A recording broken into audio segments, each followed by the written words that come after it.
Hello everyone, Santer here with Let's Make a Game Astral Collision. And before I really launch into stuff for today, I want to first recommend yesterday's episode, which was a bit of a crossover from the Religions for Game series and this series, where I began working on some of the religion for this. You can see that there's a tab here now that says religion. I go over a lot of details of the beginning process of setting up the religion and a lot of background stuff for world building things. Just to give a little bit of stuff that I did connected to that was naming the rest of these places. So you'll notice all of these worlds now have names. We had Kendra and Sakraton before. We now have Yargot Est, Kaldisha, Mivina, Galden, Elsana, Sindire, Ronpiety, Falsa, Tulador, Kushagai, Divertir, excuse me. Note, get out of here. And Evanshire. So I've named all of those, which I did in preparation for working on that. If you want more information about that, go ahead and watch yesterday's video. I'll probably go over some of the details in summary once that, however many parts that series ends up becoming, at least 2 so far, is finished. So it'll be at least another week, not 2, before those details are kind of finished. So if you want to know more about that series, you can go watch. But otherwise, most of what I've been working on has been actually map work. So specifically, as I zoom back in, this city right here. So I went over some of the stuff last time, and last time I talked about making the northern village and filling in those. Well, right now I'm working on filling in these. So you can see that, actually, let me go ahead and zoom this out some. This is now green, and I've adjusted some of the positioning of stuff to just make sure everything's correct. This now has a bunch of events. We'll go, like these right here are all just the same event. They just move you into the position in the world. These are special in their design. So I'll go ahead and go over what I'm doing here. You're going to see this in all of the inward ones. It sets up some variables, and you'll see that there's a couple of specific ones. So temp 20 is the map ID of the center. Temp 1 for the y, or temp y equals 1, that is the vertical position. So that's going to be this second row because it's 0 base. So this would be 0, 0. And this down here is 2944, I think. But then I just take the map X. So the reason why I'm doing this, I take the map X of the player, is because this position needs to match up to, the exact same corresponding position like here. Like this is where it takes you. But I didn't want to have to make every single one of these by hand because doing that would be a giant pain in the rear end of just going into each one of these and editing them. So instead, I set it up so that way I used a variable where it just says, what is the X position of the player? I'm going to just grab that. But because you can't just do one of these as variables, if you're using variables, you have to do them all as variables. In this event here, you can see you can either have a direct designation or you can designate with variables. So because you have to designate with variables, I just filled in all of these variables with some of them with just constant data that I know is always going to be the same. And then I can take the player's X position, so where they are left to right.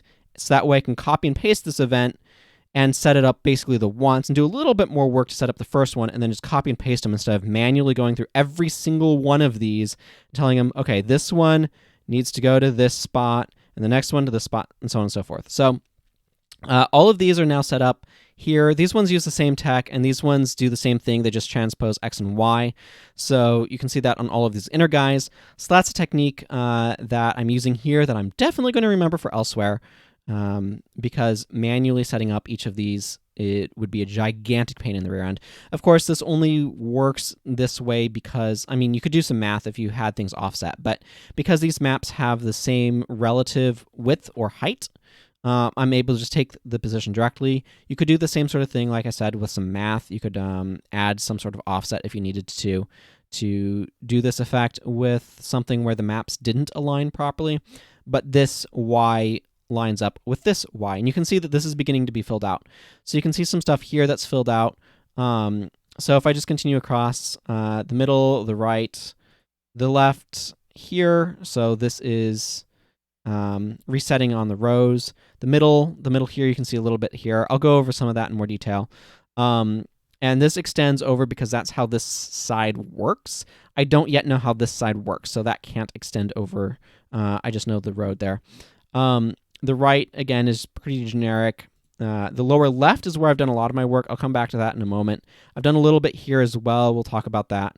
And then the lower right. So I've been filling out this stuff. I've been figuring out these maps. I've been making sure that everything aligns properly. Some of these were a little bit low and not quite lined up the way that they should have been. So that's important. But lower left here. This takes a lot of time to do. It's one of those things where I don't know if you've done or had any experience working on any of this sort of thing, but for me, there's a weird sort of, and I just realized I did not have background music on. I apologize. But it's one of those things where I underestimate, because it's not hard to draw in a house. What's hard is the creative energy in figuring out how should this house be drawn out? How should it be positioned? What sort of shape should it have? And so there's a lot of kind of background thinking that goes on that I kind of underestimate how much effort it is. So I look at this and I'm like, this didn't, on the one hand, this doesn't seem like that much work. Well, on the other hand, it actually is quite a lot of work. And it did take a while to flesh all of this stuff out. So let's go ahead and take a peek at what's going on here. So this is the residential district. If we go back to our world, you can see we're working on this corner right here. This corner represents the residential area. And so this is a residential district. And so there's just a bunch of houses. That's what's going on here. But I had to figure out how everything could fit in its shape. One of the things that you'll notice is that this has got very windy paths. That's very intentional. I personally really like windy paths. There's a little bit of a park here at the edge of this water. There's probably a lot of people going to this water to get water to drink. This pond may be used as well. But the process of figuring out where all these things go and whatnot does take a good bit. And part of it is I do like to have some windy roads. So it's a process of just putting everything together, filling things out. I've also created a ton of work for myself because now I have to make all of these houses. One of the other things that you'll notice, though, is some of these things extend off the side of the screen. So you'll notice along here, stuff extends off the side. So I have things going over into the middle. There's sides of houses, the side of that body of water.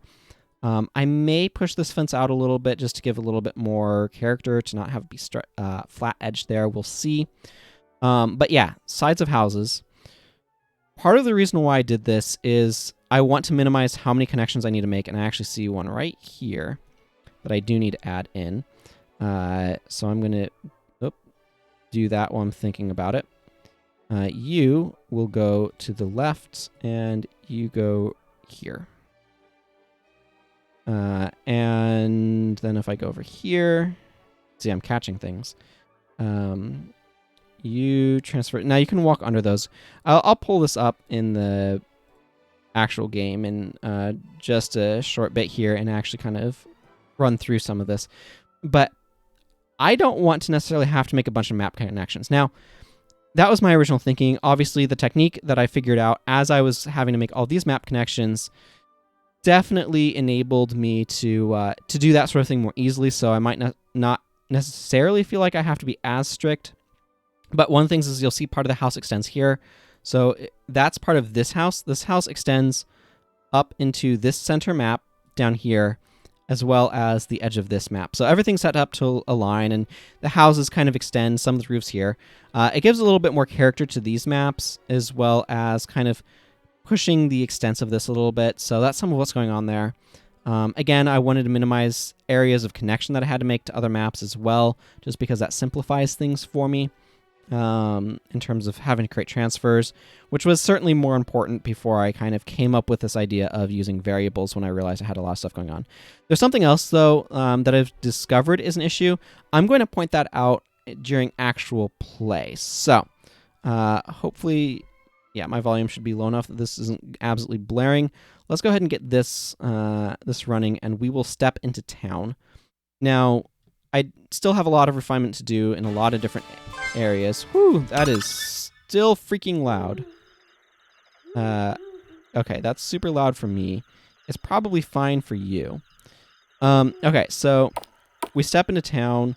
One of the things is that you'll notice right away, this is the issue, I have no sense of where I am. None whatsoever. There are no landmarks. This road is so friggin' wide, it easily fits or covers the entire screen. That ain't good. So one of the things I'm going to want to do is find ways of putting more landmarks in the middle of this roadway. Obviously, this is an absolutely enormous road. Excuse me. So I'm going to have to figure out what I'm doing with that and how all that stuff is going to hook up. You can see here's the city crossroads of Kandara. Here's the edge of the building. You can't cross over there. I'll probably need to add stuff for that, actually. But we can come down over here, and we can come walk down in these areas. So you can see that you can walk behind these, and this stuff connects up. So that's kind of what's going on here. Obviously, we are in the middle here of the night, but we can kind of wander around, explore the city, and then we can leave by the western gate. Now, if we walk around out here enough, it becomes morning.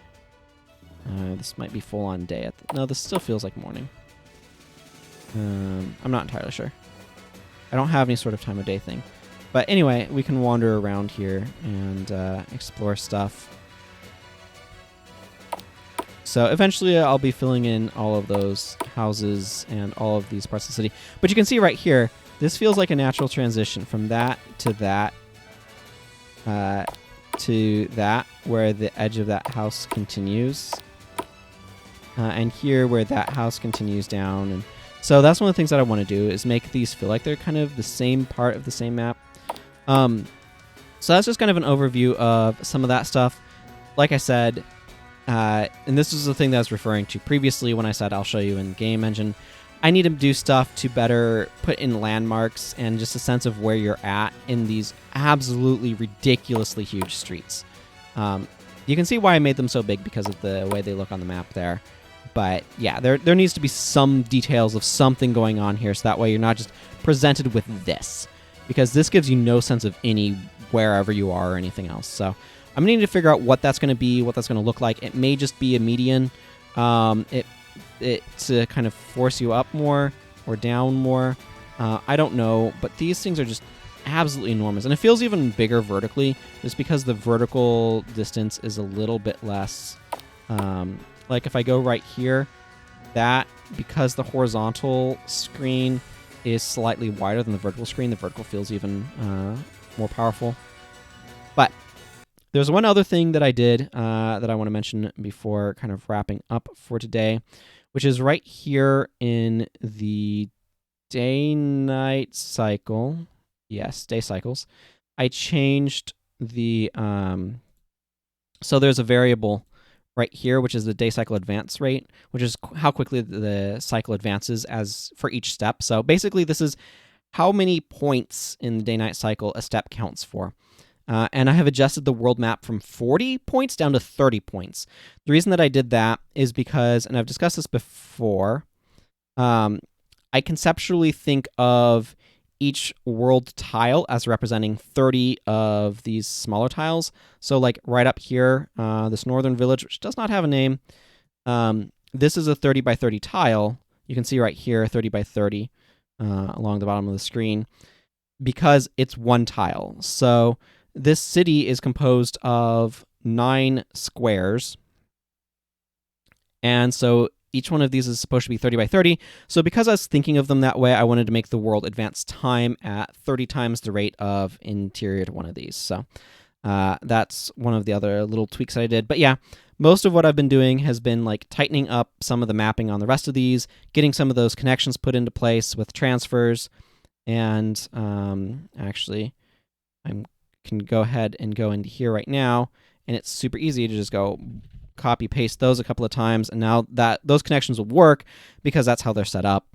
And a lot of it has been mapping this. So that's what's been going on in Astral Collision. And just as a final reminder, you can check out yesterday's video. There should be a link in the description. maybe in the card if I figured out all of that stuff, but sometimes that can be wonky with these scheduled videos. So we'll see. But you can go check out yesterday's video where I discuss some of the backstory, religion, grady stuff. So it's an important companion piece to these things here. So anyway, thank you for watching, and until next time, everyone, take care and goodbye.